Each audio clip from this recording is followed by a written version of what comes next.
जिन लोगों पे है इनाम तेरा, उन लोगों में लिख दे नाम मेरा, उन लोगों में। أيها الإخوة الطلبة، يطيب لي أولا أن أهدي إليكم أطيب التحيات وأصدق التمنيات،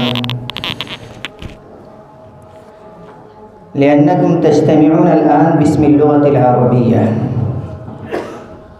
واللغة العربية أشرف اللغات المتواجدة في العالم، وأخلدها وأبقاها وأحياها. والنبي الكريم صلى الله عليه وسلم والصحابة الكرام قد قاموا بالحث على حبها وتعلمها.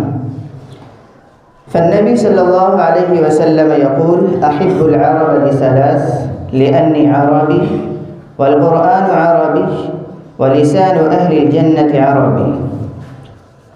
وعن عمر بن الخطاب رضي الله تعالى عنه قال: تعلموا العربية فإنها من دينكم. وعنه أنه قال: تعلموا العربية فإنها تثبت العقل وتزيد من المروءة. أيها الإخوة الأفاضل، لا يتصور أن يحب مسلم النبي الكريم محمد بن عبد الله الأمين ولا يحب لغته التي نطق بها ونزل فيها عليه آخر الكتب المهيمن على الكتب والصحف السماوية كلها. ولا يتصور أن يحب مسلم ربه تبارك وتعالى فيحب كتابه القرآن الكريم ولا يحب اللغة التي شرفها الله تعالى أن تكون وعاء لكتابه الأخير القرآن الكريم، ووعاء لسنة نبيه التي فصلت الشريعة وبينتها أمام الناس وسهلتها عليهم. ولا يتصور أن يحب مسلم أصحاب النبي الكريم صلى الله عليه وسلم أبا بكر وعمر وعثمان وعلي رضي الله عنهم ولا يحب اللغة التي نطقوا بها مع أمهاتهم وآبائهم وأقربائهم. وحب هذه اللغة من واجباتنا. نحن المسلمين نؤمن إيمانا صادقا بأن إيماننا لا يتم ولا يكمل بدون محبة الرسول صلى الله عليه وسلم. وهذه اللغة تنتمي إلى النبي الكريم صلى الله عليه وسلم، فهذه الحقيقة لا يشوبها أقل ريب أن إيماننا لا يكمل ولا يتم بدون حب هذه اللغة السعيدة. أيها الإخوة الأفاضل، إن بيئة هذه الجامعة كانت ولا تزال بيئة عربية خالصة. حينما كنت متعلما في هذه الجامعة قبل 12 سنة، فكنت أرى الأساتذة الدكاترة وعلى رأسهم الأستاذ الأجل نسيم أحمد القاسمي حفظه الله، والشيخ إعجاز أحمد القاسمي حفظه الله، والشيخ المفتي ثناء الله القاسمي حفظه الله، كلهم يتكلمون باللغة العربية بعد العصر وفي الظهيرة حينما كانوا يجدون الفرصة يتبادلون فيما بينهم آراءهم في هذه اللغة السعيدة. ونحن الطلاب نرى هذه الشخصيات البارزة القيمة أنهم يتكلمون باللغة العربية، فنحن الطلاب نحاكيهم ونتكلم أيضا باللغة العربية. والطلاب كانوا يقبلون على هذه اللغة السعيدة إقبالا تاما، لكن اليوم قد تبدلت الأحوال والظروف. قبل 5 أيام دخل حجرتي أستاذي العطوف نسيم أحمد القاسمي، كأنه أصيب بنوع من القلق والاضطراب، وقال لي هناك قليل من الطلاب ساهموا في البرنامج وساهموا في الإجابة عن الأسئلة. فحينما سمعت هذا الخبر قلقت واضطربت كثيرا.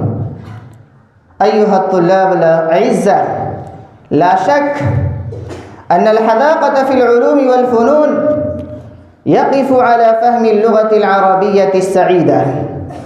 أنتم تعلمون جيدا أن النبي الكريم صلى الله عليه وسلم كان على أدب كان حصل على أدب العربية، ولا يبلغ أحد منا إلى أدب النبي الكريم صلى الله عليه وسلم. وأستاذنا الشيخ نور عالم خليل الأميني رحمه الله إنه قال بين إلقاء الدرس في دار العلوم ديوبند: لا بد لكم حب هذه اللغة. وإنه قص قصة بديعة حينما مرض أصيب بمرض خطير الشيخ يونس الجونفوري رحمه الله، فسافر الشيخ نور عالم خليل الأميني من ديوبند لعيادته إلى سهارنفور. وحينما صافحه قال الشيخ يونس الجونفوري رحمه الله: ما اسمك؟ فقال: نور عالم. فقال: أين تسكن؟ فقال الشيخ: أنا معلم العربية في دار العلوم ديوبند. فقال الشيخ: يكفيك هذا لمغفرتك. فهذه الواقعة تدل على أن حب هذه اللغة يكفي لمغفرتنا. أيها الإخوة الأفاضل، تعلم اللغة العربية أية لغة كانت يكون على صعيدين: شفهية وكتابية.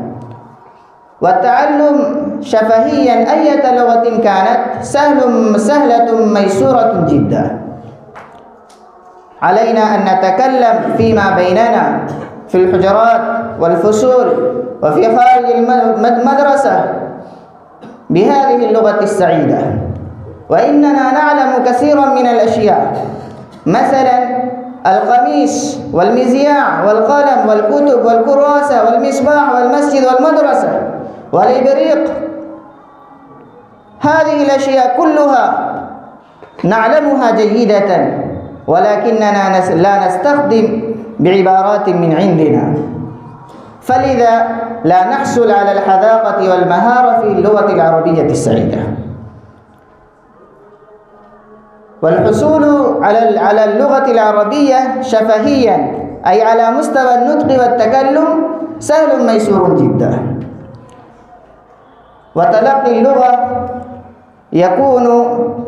ربما يكون كتابيا، والحصول على أي لغة كتابيا هو صعب لحد ما، لكن الإنسان حينما يتدرب ويتمرن ويبذل جهوده المكثفة في الحصول عليها فاللغة تكون سهلة جدا.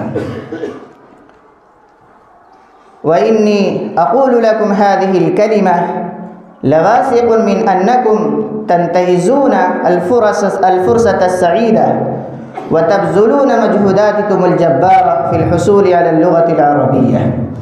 الحصول على اللغة العربية وحب هذه اللغة العربية من الأمور المطلوبة عند الشرع، ومن الأمور المثبتة عند العقل، ومن الأمور الممدوحة في الكتاب والسنة.